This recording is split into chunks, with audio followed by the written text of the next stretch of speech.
Hello everyone, welcome back to my YouTube channel. तो देखिए, हम लोग नर्सिंग एप्टीट्यूड के जो 100 क्वेश्चन 140 क्वेश्चन हम लोग करने वाले थे, तो हम लोग इस वीडियो में 150 160 क्वेश्चन करेंगे। तो देखिए, पिछली बार हम लोग लाइव क्लास कल आए थे, तो वहाँ पे कुछ प्रॉब्लम इशू, नेटवर्क की प्रॉब्लम है, इस समय प्रेजेंट टाइम में चल रहा है, तो प्रॉब्लम था, तो हम लोग कंटिन्यू करेंगे। नेक्स्ट इसी वीडियो में हम लोग पूरा कवर करेंगे। देखिए, ये सब क्वेश्चन हो चुके थे। Reservoir of urine known as, मूत्र का भंडारण कहाँ पे होता है? Kidney, spleen, bladder. तो आप फर्स्ट ऑप्शन ब्लैडर लगा देंगे। Total capacity of urinary bladder आप लगाएंगे 1.5 लगाएंगे, ये भी हो चुका था। Cystitis is the inflammation of urinary bladder, B option लगा देंगे। Main product of protein metabolism, urea लगा देंगे। ये सब क्वेश्चन हो चुके थे। एडिसन डिजीज इसमें करेक्ट हो जाएगा। कॉर्टिसोल हार्मोन की डिफिशियंसी से एडिसन डिजीज होता है। इसमें आपका ऑल ऑफ दीज हो जाएगा, डी ऑप्शन करेक्ट हो जाएगा। इसमें आपका HbA1c जो ग्लूकोज का टेस्ट होता है, ब्लड ग्लूकोज शुगर का, which have to each these except, इसमें देखिए जो पेयर में नहीं होते हैं वो क्या होती है? यूरिनरी ब्लैडर, बी ऑप्शन आपका इस क्वेश्चन का करेक्ट हो जाएगा। इसमें आपका B option less than 400 ml सही था। इसमें आपका इनापिरिल सही था। इसमें आपका सार्कोमा सही था। इसमें आपका डी ऑप्शन, इसमें आपका बायोप्सी सही था, जो कैंसर का टेस्ट होता है। ऐसे ऐसे सब टेस्ट थे। तो हम लोग को क्वेश्चन जो करने हैं, क्वेश्चन करना है 161 से 161 से क्वेश्चन नंबर करने थे, जो कि हम लोग इस वीडियो में हम लोग करेंगे। देखिए, हाँ, यहाँ से 160 नंबर से क्वेश्चन करेंगे। Diabetes is characterized by, diabetes का क्या करेक्टर होता है? ये देखिए, डायबिटीज़ जो पेशेंट होते हैं, डायबिटीज़ का मतलब जो जिसका ब्लड शुगर अधिक रहता है। ब्लड शुगर नॉर्मल लेवल कितना होता है, और फास्टिंग के समय, खाना खाने के बाद, ये सब चीज़ें बताई गई हैं। Diabetes is characterized by, diabetes का कैरेक्टर क्या होता है? यूरिनेशन स्कैंटी टाइप होने लगता है, लॉस ऑफ एपिटाइट, भूख नहीं लगती है, और नो यूरिनेशन, यूरिनेशन तो होता है। जिसका ब्लड शुगर अधिक रहता है ना डायबिटीज़ पेशेंट में, बार बार उनको यूरिनेशन के लिए जाना पड़ता है, और अनयूजुअल थ्रस्ट लगती है, प्यास बार बार लगता है पानी पीने की बार बार। नेक्स्ट में देखिए, diabetes is a condition which the level of in an individual blood becomes too high. अब देखिए, आप इसमें लगाइए, इसमें देखिए ग्लूकोज, डायबिटीज़ कंडीशन में जो होता है ब्लड ग्लूकोज का लेवल जो होता है किसी भी पर्सन में बिकम टू मतलब हाई हो जाता है। हाई क्या हो जाता है? ग्लूकोज। तो भाई ब्लड डायबिटीज़ पेशेंट में क्या चीज़ अधिक हो जाता है? ग्लूकोज का लेवल ब्लड शुगर में अधिक हो जाता है। नेक्स्ट में type 2 diabetes mellitus is called, type 2 जो डायबिटीज़ मिलाइटस होते हैं उनको क्या बोला जाता है? तो डायबिटीज़ उसमें non insulin based diabetes mellitus को बोला जाता है डायबिटीज़ 2 मिलाइटस का मतलब नॉन इंसुलिन बेस्ड डायबिटीज़ होते हैं, जो इंसुलिन पे डिपेंड नहीं होते हैं। नेक्स्ट में देखेंगे, malfunction of which part of the body cause diabetes. अब देखिए, डायबिटीज़ जो बीमारी होती है वो कौन सा माल फंक्शन हो जाता है, कौन सा जो पार्ट होता है बॉडी का वो माल फंक्शन मतलब प्रॉपर वर्क नहीं करता है। लीवर हो गया, किडनी, पैंक्रियाज या हार्ट। तो पैंक्रियाज की बीटा सेल से इंसुलिन सिक्रेट होते हैं, तो यही प्रॉब्लम होती है पैंक्रियाज में। 163 का बी ऑप्शन करेक्ट हो जाएगा। Next question, most common complication of diabetes mellitus, diabetes mellitus का मोस्ट कॉमन कॉम्प्लिकेशन क्या होता है? तो 165 का इसमें option number B hyperglycemia. Hyperglycemia मतलब ब्लड में ग्लूकोज का लेवल अधिक हो जाता है। Which process is most affected in individual with type 1 diabetes, which process most affected, सबसे अधिक क्या अफेक्ट होता है पर्सन में जब डायबिटीज़ फर्स्ट टाइप 1 डायबिटीज़ जब पेशेंट होते हैं, तो उसमें सबसे अधिक ग्लाइकोजिनेसिस होने लगता है, मतलब ग्लूकोज का फॉर्मेशन सबसे अधिक होने लगता है, उसी को कहते हैं ग्लाइकोजिनेसिस। ग्लाइकोजिनेसिस मतलब होता है, क्या होता है? ग्लाइकोजेनेसिस मतलब जो हम लोग कोई फूड खाते हैं उसमें जो ग्लूकोज होता है, ग्लाइकोजेनेसिस ग्लाइकोजन के रूप में जाके स्टोर होता है। नेक्स्ट में 167 देखेंगे। 167 देखिए, 167 व्हाट इज एंटीबायोटिक्स। एंटीबायोटिक्स क्या चीज़ें होती हैं? ड्रग्स होता है। एंटीबायोटिक्स मेडिसिन होती है, ड्रग्स होती है, जो प्रिपेयर्ड किया जाता है, moulds and mould like organism से बनाए जाते हैं। तो 167 का ऑप्शन नंबर इसमें फर्स्ट ही करेक्ट है, फर्स्ट ही आप लोग करेक्ट लगाएंगे। Next question, in which of the following there are recurrent anxiety attack in which the person experience extreme fear. अगर देखिए 168 का ऑप्शन नंबर लगाइए, in which of the following there recurrent, अगर रिकरेंट एंजाइटी उसको चिंता हो रहा है, अटैक हो रहा है, तो हुइच पर्सन एक्सपीरियंस क्या रहेगा, वो पैनिक डिसऑर्डर उसको बोलेंगे, पैनिक डिसऑर्डर। नेक्स्ट क्वेश्चन 168 के बाद देखिए, ये देखिए व्हेन वर्ल्ड अस्थमा डे कब सेलिब्रेट किया जाता है, तो world asthma day first Tuesday of May, मई का जो फर्स्ट ट्यूसडे आता है उसी को ये सेलिब्रेट किया जाता है। 170 नंबर क्वेश्चन देखिए, world's diabetes day celebrated on, तो डायबिटीज़ डे कब सेलिब्रेट किया जाता है, 14 नवंबर को सेलिब्रेट किया जाता है। नेक्स्ट में देखिए ये क्वेश्चन देखिए, the instrument use to record blood pressure, अगर बीपी को नापने की मशीन क्या होती है, बीपी को नापता है जो ब्लड प्रेशर, उसको बोलते हैं स्फैग्नोमैनोमीटर। और बीपी को देखिए क्वेश्चन इसका थोड़ा सा ट्विस्ट करके भी पूछा जा सकता है, ब्लड शुगर से जो रिलेटेड क्वेश्चन है ना कि बीपी नापते हैं, एक बार तो क्वेश्चन खूब घुमा फिरा के पूछा था। देखिए नर्सिंग एप्टीट्यूड में जब क्वेश्चन आएगा ना सिंपल रहेगा, नर्सिंग से रिलेटेड ही क्वेश्चन रहेगा, लेकिन सिंपल रहेगा, लेकिन उसका क्वेश्चन का लैंग्वेज जो है ना वो 4-5 लाइन में लिखा रहेगा, उसमें कुछ ही पॉइंट को पकड़ना रहेगा। जैसे क्वेश्चन मैं फ्रेम करता हूँ, स्फैग्नोमैनोमीटर के ही ऊपर है, ब्लड प्रेशर के ऊपर है यह क्वेश्चन, मैं थोड़ा सा बताता हूँ आपको, चीज़ें आप समझने की कोशिश करिए, हो सकता है क्वेश्चन ऐसा पूछ लिया जाए तो क्वेश्चन सही हो जाने के चांस रहेंगे। जैसे देखिए क्वेश्चन ऐसे पूछेगा, लगभग 4 लाइन में क्वेश्चन देगा कि एक नर्स है, एक स्टाफ नर्स है जो हॉस्पिटल में वर्क करते हैं, वो एक एसेस कर रहे हैं ब्लड प्रेशर, स्फैग्नोमैनोमीटर जो इंस्ट्रूमेंट है उससे एसेस कर रहे हैं किसी एडल्ट क्लाइंट का स्फैग्नोमीटर से, और नर्स क्या कर रहा है, डायफ्राम पे स्टेथोस्कोप जिससे हम लोग साउंड सुनते हैं, स्टेथोस्कोप होता है, वो ब्रेकियल आर्टरी पे रखते नहीं है, हाथ में ब्रेकियल आर्टरी होती है वहाँ पे लगाते हैं, और लेफ्ट हैंड पे लगा देते हैं, वो कप बांध देते हैं बीपी का, फिर वहाँ पे स्टेथोस्कोप लगाते हैं, फिर उसके बाद उसमें क्या हवा भरते हैं तो पंप करते हैं। मान लीजिए आप फर्स्ट हार्ट साउंड, पहला हार्ट साउंड जब वो मैनुअल वाला होता है उसमें मरकरी वाला चलता है, 180 190 होता है, 120 होता है, मान लीजिए फर्स्ट हार्ट साउंड आप 180 पे सुने, सेकेंड आप 160 पे सुन लिए, 160 थर्ड आप सुन लिए 130 पे सुन लिए,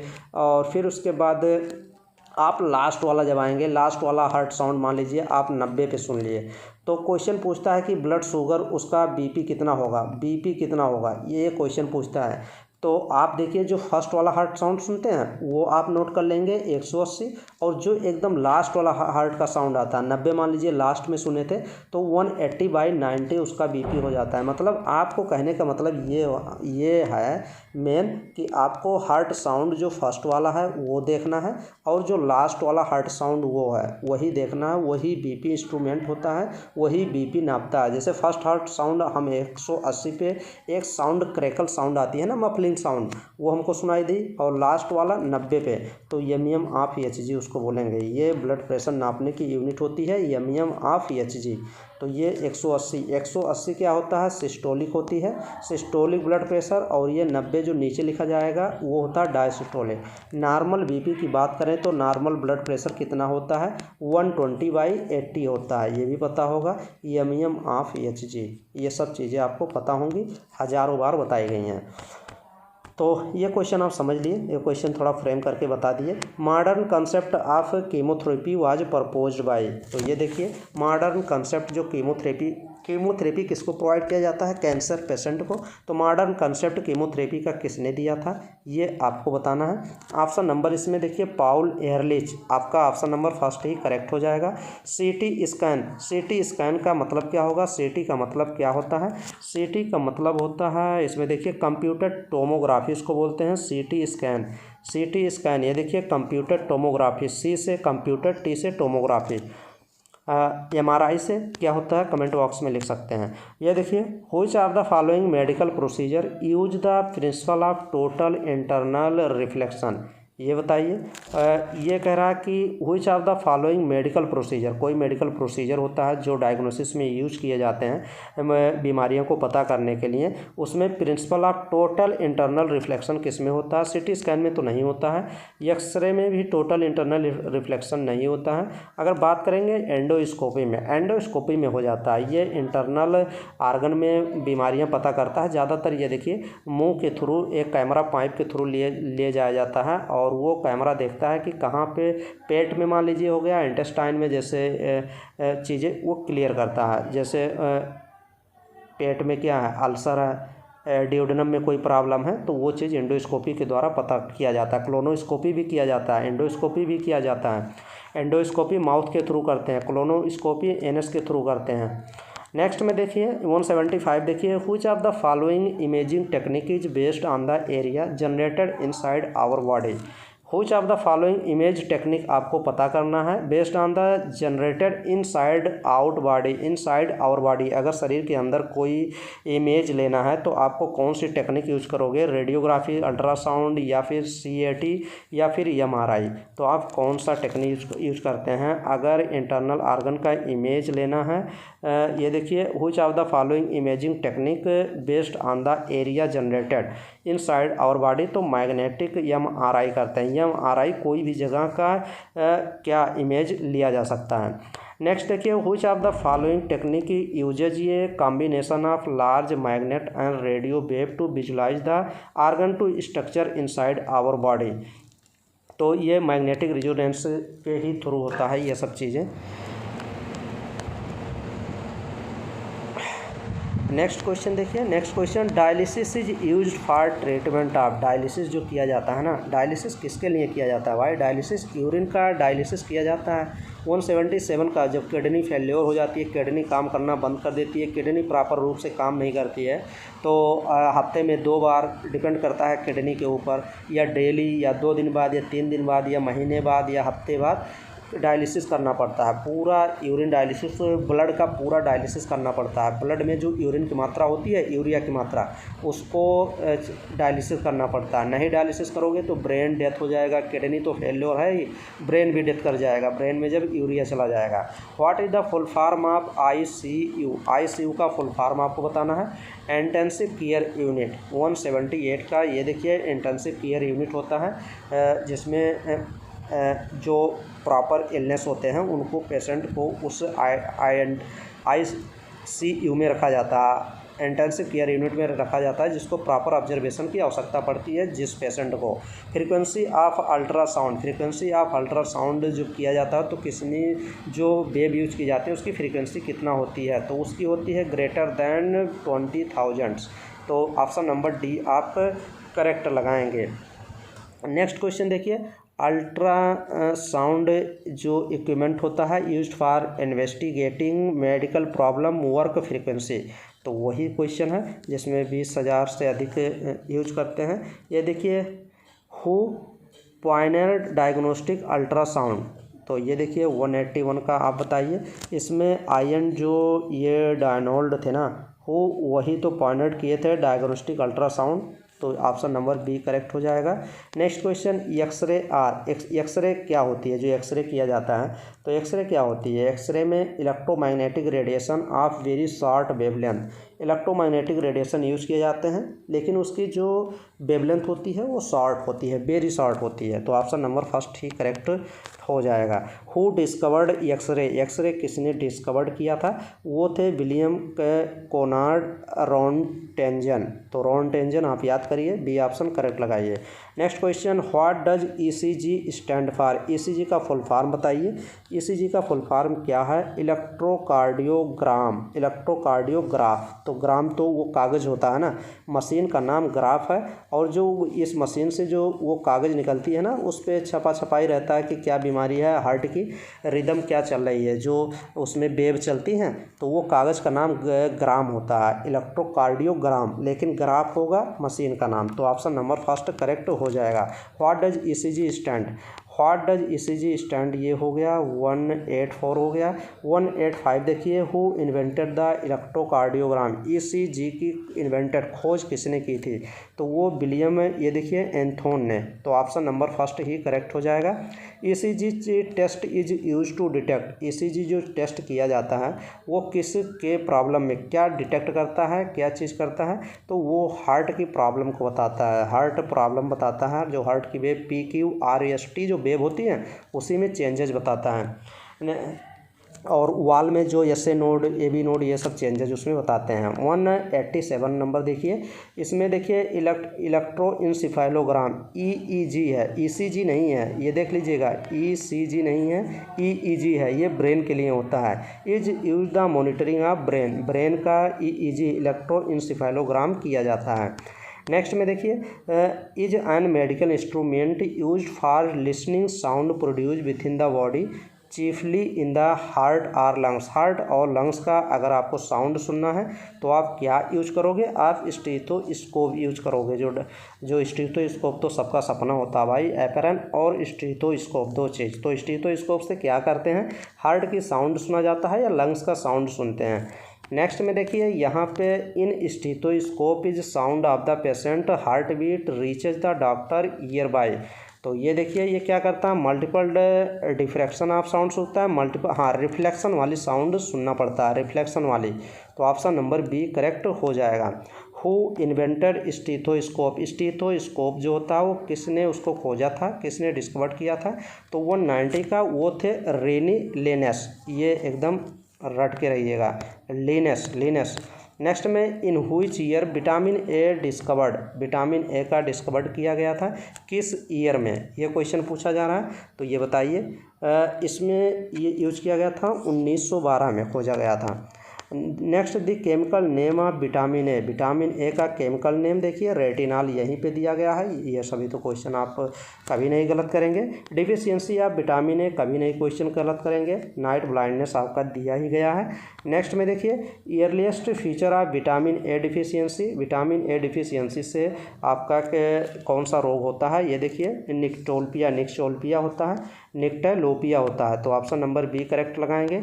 the major determinants of health, major जो क्या होते हैं हेल्थ के डिटर्मिनेंट्स होते हैं वो कौन कौन से हैं इसमें, तो उसमें देखिए screening of disease, public education inform, हाँ यही हो जाएगा। डिजीज़ की स्क्रीनिंग करना मेजर डिटर्मिनेंट, हेल्थ के मेजर डिटर्मिनेंट यही हैं। तो 195 का ये हो जाएगा। 196 देखिए, the first इवर national health policy of the government of India was given in the year, तो फर्स्ट इवर नेशनल हेल्थ पॉलिसी जो दिया गया था गवर्नमेंट ऑफ इंडिया के द्वारा, गिवन द ईयर, किस ईयर में दिया गया था ये बताना है। ये दिया गया था 1983 में, बी ऑप्शन करेक्ट हो जाएगा। In which year the national rural health mission NRHM was launch in India, India में कब लॉन्च किया गया, किस ईयर में national rural health mission launch किया गया, ये आपको बताना है। तो 197 का ऑप्शन नंबर 2005 आप लगाएंगे। Who was national health mission launch, national health mission कब लॉन्च किया गया, 198 का, तो 2005 में ही लॉन्च किया गया। आशा वर्कर आर वर्किंग, आशा का पूरा फुल फॉर्म तो आपको रटा ही होना चाहिए। फिर उसके बाद आशा जो वर्कर काम करते हैं वो विलेज लेवल पे, कम्युनिटी लेवल पे, PHC लेवल पे या डिस्ट्रिक्ट लेवल पे, किस लेवल पे काम करते हैं, वो काम करते हैं विलेज लेवल पे, गांव लेवल पे। नेक्स्ट देखिए, the abbreviation of ASHA stand for, ASHA का पूरा फुल फॉर्म देखिए आ गया। आशा का पूरा फुल फॉर्म होता है एक्रीडेटेड सोशल हेल्थ एक्टिविस्ट, ये पूरा आप रट लीजिए, आशा का फुल फॉर्म पूछा जा सकता है। नेक्स्ट में what is the full form of ANM, ANM का फुल फॉर्म पूछा जा सकता है। देखिए ANM जो ANM होती है ना वही आशा होती हैं, वो वर्क करती हैं। ANM 2 साल का डिप्लोमा नर्सिंग का कोर्स होता है, तो ANM काफ़ी गर्ल्स ही ये ANM कोर्स ओनली गर्ल्स ही कर सकते हैं। तो ये ऑप्शन बताइए। ए से हो जाता है एक्सिलरी, N से नर्स, M से मिडवाइफ। तो ये देखिए असिस्टेंट नहीं, एसोसिएट नहीं, एक्सिलरी तो यहाँ पे भी है, axillary nurse, medical care taker नहीं, एक्सिलरी नर्स मिडवाइफ। तो ऑप्शन नंबर सी आप करेक्ट लगाएंगे। नेक्स्ट क्वेश्चन की तरफ आएंगे। नेक्स्ट क्वेश्चन देख लीजिए, the study of distribution and determinant of disease in community is known as, the study of distribution of determinant of disease in community is known as. तो ये क्या बोलेंगे, अगर कोई डिस्ट्रीब्यूशन हो रहा, कोई भी बीमारी है, कोई भी डिजीज़ है, अगर कम्युनिटी में लंबे समय तक कम्युनिटी में अगर फैल रही है तो उसको एपिडेमियोलॉजी बोलते हैं, एपिडेमियोलॉजी। तो ऑप्शन सी करेक्ट हो जाएगा। The kind of defence mechanism in which anxiety proving behaviour thought are totally dismissed by unconscious. अब ये देखिए, ये क्वेश्चन आपका, ये क्वेश्चन थोड़ा सा ना, इसमें देखिए कॉन्शियस क्वेश्चन क्या यहाँ से पकड़ेंगे, RUI पकड़ेंगे, RUI। अगर कोई भी द काइंड ऑफ डिफेंस, यहाँ पे डिफेंस मैकेनिज्म, ये सब डिफेंस मैकेनिज्म है। अगर मान लीजिए कोई भी बीमारी हो गई, किसी भी पेशेंट को ऐसा बीमारी हो जाती है तो पहले वो डिनाइल करता, नहीं मुझे बीमारी हो ही नहीं सकता है, तो उसको डिनाइल बोलते हैं। और अगर रिप्रेशर क्या है, रिप्रेशन होता है जब अनकॉन्शियस, मतलब अनकॉन्शियस अपने आप को भूल जा रहा है। मान लीजिए कोई घटना हुई है, which anxiety providing behaviour thought are totally dismissed, मतलब वो थॉट जो सोच था, कभी घटना हुई थी, वो अनकॉन्शियस उसको क्या कर रहा है, डिसमिस, मतलब भूल जा रहा है, तो वो रिप्रेशन बोलते हैं, रिप्रेशन। तो ऑप्शन नंबर इसमें 203 नंबर में बी ऑप्शन करेक्ट हो जाएगा, अनकॉन्शियस। नेक्स्ट क्वेश्चन देखेंगे, डिफेंस मैकेनिज्म यहाँ पे एक और दिया गया है, in which emotional conflict of express through motor sensory या सोमैटिक डिसेबिलिटी आइडेंटिफाइज।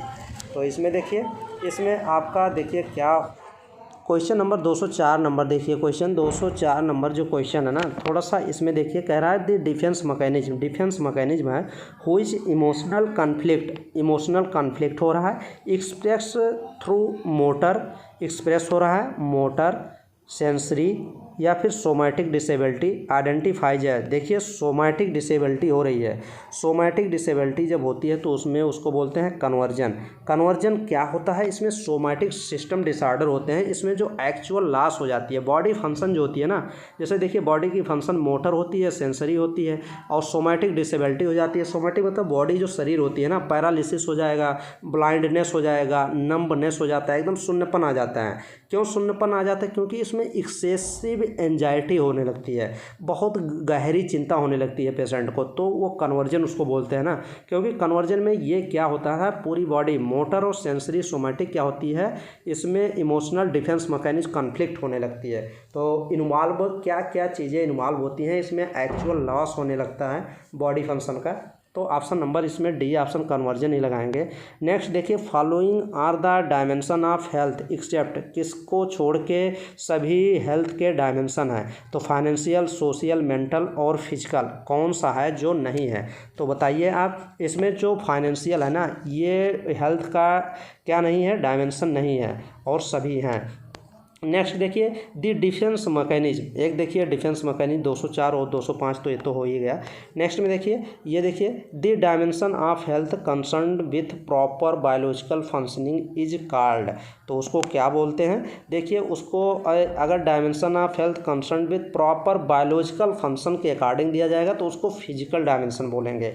नेक्स्ट में ये देखिए, नेक्स्ट में tooth decay is cause due to, जो टीथ होता है उसका डिके हो रहा, टूट रहा धीरे धीरे, तो क्या कारण है ये आपको बताना है। तो बताइए, उसमें acid form by breakdown of sugars और ये देखिए left over food by bacteria, अगर ज़्यादा मात्रा में शुगर खाते नहीं हैं तो प्रॉब्लम होने लगती है, तो ये एसिड फॉर्म होने लगता है। तो ऑप्शन नंबर फर्स्ट ही करेक्ट है।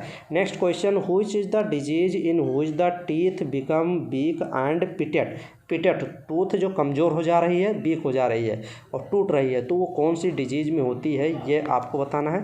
तो वो डिजीज़ होती है, ये देखिए फ्लोरोसिस होती है। तो ऑप्शन नंबर डी, ये दांत की बीमारी है, टीथ की बीमारी है, फ्लोरोसिस। नेक्स्ट देख लीजिए, ये देखिए pyorrhoea is disease of which of the following, pyorrhoea जो डिजीज़ है, पायरिया भाई गम्स की डिजीज़ है, जो मसूड़ होता है दांतों में, वो पायरिया। यहाँ पे पायरिया में क्या होता है ना, पस फॉर्मेशन होने लगता है, जो दांतों से मसूड़ है ना, वहाँ से ब्लड आने लगता है। नेक्स्ट में देखिए, sticky film that coat teeth, अगर दांतों पे ये स्टिकी फिल्म आ जाए, एक परत कोट चढ़ जाए दांतों पे, कंटेन्स बैक्टीरिया उस पर ग्रो करने लगे, तो उसको कैलकुलस बोलेंगे, प्लैक बोलते हैं। क्या बोलते हैं ये चीज़ आपको, उसको प्लैक बोलते हैं, एक पपड़ी जम जाती है। नेक्स्ट में देखिए pyorrhoea is a infection, pyorrhea एक इन्फेक्शन डिजीज है व्हिच अफेक्ट गम्स, मसूड़ को इफेक्ट, मसूड़ के टिश्यू को इफेक्ट करेगा and left untreated often leads, अगर उसको ट्रीट ना किया जाए often leads to subsequent loss of teeth, तो टीथ की सेंसिटिविटी एकदम लॉस हो जाएगी। तो ये देखिए ये बैक्टीरिया के इन्फेक्शंस की वजह से ऐसा हो जाएगा। फर्स्ट ट्रीटमेंट बताना है एपिकल आफ्टर बर्न, अगर कोई पेशेंट बर्न है तो वो फर्स्ट एड क्या प्रोवाइड किया जाएगा, डिपेंड्स ऑन, और वो किस पे डिपेंड करेगा, वो डिपेंड करेगा कि जो बर्न हुआ है वो कितना गहरा हुआ है, depth of the skin damage, कितनी स्किन डैमेज हुई है उसी पे डिपेंड करेगा कि उसको फर्स्ट एड क्या प्रोवाइड किया जाए। The system which protect and support body organ is called, this system which protect and support body organ, body organ को क्या करती है, क्या करती है भाई, अगर बॉडी ऑर्गन को, पूरी बॉडी सिस्टम को, दिस सिस्टम व्हिच प्रोटेक्ट, पूरी सिस्टम को प्रोटेक्ट करती है, सपोर्ट करती है, बॉडी ऑर्गन उसको क्या बोलेंगे, तो उसको नर्वस सिस्टम है, उसको स्केलेटन, पूरा ढांचा बनाती है ना, स्केलेटल सिस्टम ही होती है, पूरी बॉडी स्ट्रक्चर बनाती है। नेक्स्ट में देखिए ये system which provide support with variety of joint that enable to wide range of movement is, तो ये क्या बोलते हैं, अगर कोई सिस्टम आपको बताना है, इसमें सभी सिस्टम दिए गए हैं जो प्रोवाइड करते हैं सपोर्ट तो स्केलेटन सिस्टम ही प्रोवाइड करता है ना, तो ए ऑप्शन करेक्ट हो जाएगा। Which of the following protect the body from infection, इनकी बॉडी में कोई इन्फेक्शन डिजीज ना हो, कौन प्रोटेक्ट करता है ये आपको बताना है, तो वो होती है WBC होती है, वाइट ब्लड सेल, तो ऑप्शन नंबर बी आप करेक्ट लगाएंगे। Excessive presence of which of the following cause tooth decay in children, बच्चे में जो टूथ डिके होता है उसका कारण क्या होता है ये आपको बताना है, तो उसका कारण होता है फ्लोराइड ना कि क्लोराइड, फ्लोराइड से क्या होती है, फ्लोरोसिस होती है। नेक्स्ट में ऑन व्हिच डेट द, ये देखिए स्वच्छ भारत अभियान, स्वच्छ भारत अभियान कब लॉन्च किया गया था ये आपको बताना है, तो 2 अक्टूबर 2014 में गांधी जी की जयंती होती है ना 2 अक्टूबर को, तो उसी दिन लॉन्च किया गया था स्वच्छ भारत अभियान। नेक्स्ट में देखिए name the condition in which bleeding usually originate in the sub ependymal germinal matrix region of the brain with extension into the ventricular system, तो इसमें क्या हो जाएगा, इसमें देखिए रेटिनोपैथी हो जाती है, ल्यूकोमलेशिया या फिर नेक्रोटाइजिंग एंट्रोकोलाइटिस या फिर पेरीवेंट्रिकुलर हैमरेज, हाँ तो पेरीवेंट्रिकुलर हैमरेज ही होता है। नेक्स्ट में most common site of intracranial haemorrhage, most common side intracranial haemorrhage, haemorrhage का मतलब होता है ना ब्लीडिंग होने लगती है, ये चीज़ होने लगती है, तो बताइए इसमें मोस्ट कॉमन, तो वो मोस्ट कॉमन साइट होती है सेरिब्रम होती है, सेरिब्रम रीजन होता है, तो ऑप्शन नंबर फर्स्ट ही करेक्ट लगाएंगे। और नेक्स्ट क्वेश्चन की तरफ हम मूव करेंगे। ये देखिए 221 नंबर देखिए, which one of the following is the main target of family welfare programme, जो फैमिली वेलफेयर प्रोग्राम चलाया गया था उसका मेन टारगेट क्या था ये आपको बताना है, तो उसका मेन टारगेट था फैमिली वेलफेयर प्रोग्राम में जो कपल्स होते हैं उनको फर्टाइल एज तक बताना, उनको सुरक्षा करना, उनका फैमिली वेलफेयर प्रोग्राम में couple in the fertile age. Next देखिए which of the following disease is related to corona virus, corona virus से रिलेटेड वायरस कौन से हैं, मर्स, सारस या फिर बोथ है एंड बी, तो इसमें बताइए, इसमें बोथ मर्स भी हैं और सारस भी हैं, तो ऑप्शन नंबर सी करेक्ट हो जाएगा। Next question, the standing point of tuberculosis of the spine is, अगर स्पाइन में ट्यूबरक्लोसिस स्टार्टिंग पॉइंट है कहाँ से स्टार्ट करेगा, तो स्टार्ट करता है इसमें न्यूक्लियस, इसमें कोई भी ऑप्शन नहीं करेक्ट है, नन ऑफ दीज लगाएंगे। Next question, dimension of public health, dimension क्या आपको डायमेंशन बताना है, डिटर्मिनेंट नहीं डायमेंशन, तो 224 का कौन सा ऑप्शन, 224 का ऑप्शन नंबर इसमें देखिए, डायमेंशन हेल्थ के जो पब्लिक हेल्थ के dimension, health promotion, disease prevention और रिहेबिलिटेशन, तो सभी करेक्ट हो जाएंगे, डी ऑप्शन करेक्ट हो जाएगा। नेक्स्ट क्वेश्चन देखिए, in which defence mechanism anxiety is expressed through physical symptoms, in which defence, कौन सा डिफेंस यूज किया जाएगा, डिफेंस मैकेनिज्म जो anxiety is expressed through physical symptoms, तो बताइए इसमें देखिए कन्वर्जन, डिफेंस मैकेनिज्म, एंजाइटी आ गया ना, तो डिफेंस ही कन्वर्जन में क्या चीज़ें होती हैं। कन्वर्जन में मैंने बताया था, कन्वर्जन डिसऑर्डर में उसमें आपका एक्चुअल जो इन्वॉल्व होता है बॉडी फंक्शन पूरा मैकेनिज्म होती है, लेकिन इसमें सीवियर जो एक्सेसिव एंजाइटी की वजह से ही होती है। तो कन्वर्जन होता है जिसमें पैरालिसिस आते हैं और ब्लाइंडनेस हो सकता है, नंबनेस हो सकते हैं, ये सब चीज़ें। इन इंडिया में when did the second phase of covid vaccination start कब किया गया था।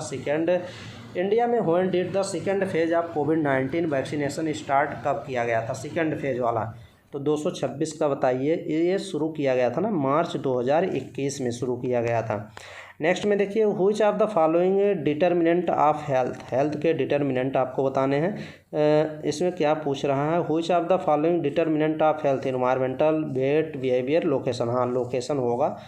नेक्स्ट देखिए in which year national health policy in India was implemented. National health policy India भारत में कब इम्प्लीमेंट किया गया, ये आपको बताना है। तो 2002 में इम्प्लीमेंट किया गया था। The ability understand one's own behaviour and emotion is called, उसको क्या बोलोगे, उसको दी एबिलिटी अंडरस्टैंड, समझने की एबिलिटी, क्षमता होनी चाहिए अपने अंदर खुद, बिहेवियर एंड इमोशन, उसको इंटेलिजेंस बोलते हैं, इंटेलिजेंस। नेक्स्ट देखिए which of the following human disease is caused by bacteria. Bacteria से होने वाली बीमारी जो ह्यूमन्स में होती है, हेपेटाइटिस ए, तो ये तो वायरल डिजीज है। और टाइफाइड आप लगाएंगे, जो टाइफाइस बैक्टीरिया होती है, टाइफस बैक्टीरिया, वो बैक्टीरिया के थ्रू टाइफाइड होते हैं, और सभी वायरस से होने वाले डिजीज इसमें दिए गए हैं। What is the another name for to way communication, to way communication को क्या बोलेंगे, ये भी आपको बताना है। ये देखिए यहाँ वर्कशॉप, यहाँ बोलेंगे, ये देखिए डायडेक्टिक मेथड बोलेंगे, डाइडैक्टिक मेथड, क्योंकि टू वे कम्युनिकेशन है ना। नेक्स्ट देखिए child nutritional status measured in term of 3 anthropometric indicators they are. Child nutritional status में क्या मेजर करते हैं, 3 आपको एंथ्रोपोमेट्रिक इंडिकेटर्स आपको बताने हैं। तो आप बताइए इसमें देखिए क्या मेथड करते हैं, उसमें स्टंटिंग देखते हैं, उसका वेट देखते हैं, कितना वेट लॉस हुआ है, अंडर वेट है कि अपर वेट है, सब वेट वोट देखते हैं। तो ऑप्शन नंबर उसमें फर्स्ट ऑप्शन करेक्ट हो जाएगा, मोटिलिटी नहीं चेक करते हैं। नेक्स्ट में देखिए what is the tool for community oriented care. Community oriented care कौन सा इसमें है, तो evaluation survey, community health nursing process, हाँ ये हो जाएगा। What is the tool for community oriented care.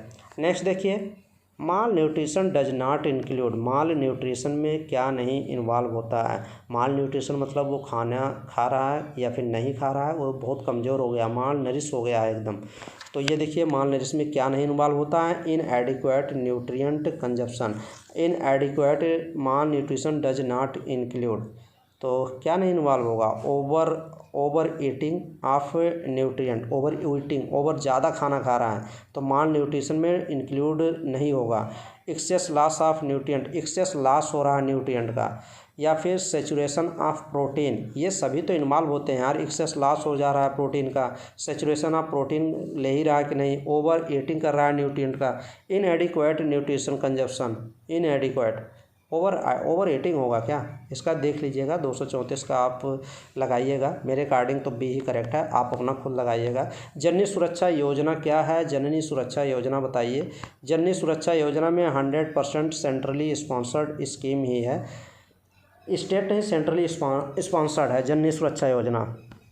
Next में देखिए, ये देखिए क्या लिखा है, क्वाशर कोर एक इन्फेंट्स, छोटे बच्चों की बीमारियां हैं, फार्म में माल नरिश हो जाता है, cause by deficiency of. क्वाशर core बीमारी किसकी कमी से होता है, तो प्रोटीन की कमी से होता है। और प्रोटीन और एनर्जी की कमी से, कैलोरी की कमी से, दोनों अगर प्रोटीन और एनर्जी की कमी हो जाए तो वो मैरेस्मस डिजीज हो जाती है। नेक्स्ट में देखिए प्रोटीन, कैलोरी, माल नरिश, तो ये देखिए प्रोटीन और कैलोरी दोनों की अगर कमी हो गई तो मैरेस्मस हो जाता है, बच्चा मर ही जाता है, फिर बचने का बहुत मुश्किल रहता है। In child whose weight below अगर 3SD इज कॉल्ड, तो ये बताइए, ये इसको बोलेंगे सीवियर एक्यूट माल न्यूट्रिशन है अगर चाइल्ड वेट 3SD से नीचे है उसका वेट। नेक्स्ट देखिए सीवियर मसल्स वेस्टिंग, सीवियर बहुत तेज़ी से मसल्स का लॉस हो रहा है, वेस्ट हो रहा है, ग्रोथ फेल्यूर हो रही है एंड लॉस हो रहा है, सबक्यूटेनियस फैट भी ख़त्म हो रहा है शरीर से। किसी भी features of which of the following, किस में कंडीशन ये देखने को मिलती है, ये चीज़ बता रहा। तो ये मैरेस्मस में कंडीशन होती है, एकदम उसका ग्रोथ लॉस हो जा रहा है, उसकी मसल्स एकदम वीक हो जा रही है और सबक्यूटेनियस फैट भी गायब हो जा रहे हैं, तो उसमें प्रोटीन और एनर्जी सब गायब हो जा रहे हैं ना। ओपीडी का फुल फॉर्म आपको बताना है। ओपीडी हॉस्पिटल में ओपीडी चलती है, तो ये बताना है। ये सब चीज़ें बहुत बार बताई गई हैं। तो ओ से होता है आउट पेशेंट डिपार्टमेंट, तो ऑप्शन नंबर इसमें फर्स्ट ऑप्शन करेक्ट लगाएंगे। Guidance in nursing administration include which of the following activity, जो गाइडेंस क्या क्या नर्सिंग एडमिनिस्ट्रेशन जो किया जाता है उसके क्या क्या कुछ गाइडेंस हैं, तो ये बताइए। उसमें गाइडेंस की बात किया तो गाइडिंग एंड सुपरवाइजिंग और सबऑर्डिनेट, ये तीनों हैं। नर्स क्या करता है, गाइडिंग प्रोवाइड करेगा, सुपरवाइज देखभाल करेगा और सबऑर्डिनेट। नेक्स्ट क्वेश्चन देखिए, which of the following is nursing care delivery model based on the case management. Which of the following, इनमें से आपको बताना है कि एक नर्सिंग केयर डिलीवरी मॉडल है, बेस्ड किस पे है, वो मैनेजमेंट पे। तो 244 का ऑप्शन नंबर इसमें प्राइमरी नर्सिंग ही होगा, तो ऑप्शन नंबर फर्स्ट ही करेक्ट हो जाएगा। Who is the primary source of data collecting in the patient का जो डाटा कलेक्ट किया जाता है हिस्ट्री लेके, प्राइमरी सोर्स क्या होता है, तो वो होता है पेशेंट खुद, वो बताएगा। पेशेंट नहीं, पेशेंट हिमसेल्फ, पेशेंट खुद बताता है, तो डी ऑप्शन करेक्ट हो जाएगा।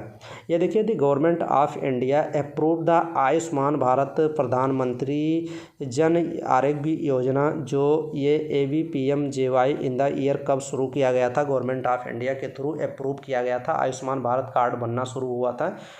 तो 246 का ये शुरू हुआ था 2018 में, तो ऑप्शन नंबर फर्स्ट ही करेक्ट हो जाएगा। आयुष्मान भारत स्कीम इंट्रोड्यूस जब किया गया था, शुरू किया गया था card banana government of India के द्वारा, तो प्रोवाइड मेडिकल कवरेज, लगभग कितना साल कितने पैसे का ये बोला गया था कि मेडिसिन दवा फ्री रहेगी, तो बताइए कितने बोला गया था, 5 लाख का बोला गया था, तो 5 लाख का दवा फ्री होता है, तो ऑप्शन नंबर डी करेक्ट लगाएंगे। Under national urban health mission each ASHA, प्रत्येक जो आशा बहू होती है, काम करती है मेडिकल फील्ड में विलेज लेवल पे, कवर्स हाउ मेनी पॉपुलेशन, कितना पॉपुलेशन पे वो कवर करती हैं, तो ये दिया गया है। तो बताइए इसमें कौन सा ऑप्शन आपका करेक्ट हो जाएगा। वो 500 और 500 से लेकर 1000 घर वो कवर करती हैं, एक ASHA. National rural health mission was been launched in the country since, ये बताइए। तो ये 2005 में नेशनल रूरल NRHM तो लॉन्च किया गया था। इतने क्वेश्चन हम लोग 250 क्वेश्चन इस वीडियो में देख लिए हैं। वैसे क्वेश्चन संख्या तो बहुत ज़्यादा है, लेकिन इतना करा पाना मुश्किल है। नेक्स्ट में हम लोग कभी और देख लेंगे। तो चलिए क्वेश्चन करते रहिए और ऐसे क्वेश्चन प्रैक्टिस करते रहिए। 27-28 वीडियो नर्सिंग एप्टीट्यूड की बनी हुई है, शायद वीडियो नंबर 29 है। इसके पहले 28 वीडियो बन चुकी है, तो आप जोरदार और शानदार उसको 28 वीडियो देख के सभी स्टूडेंट जाएँ, अच्छे से धुआंधार करेंगे एग्ज़ाम में। Thank you.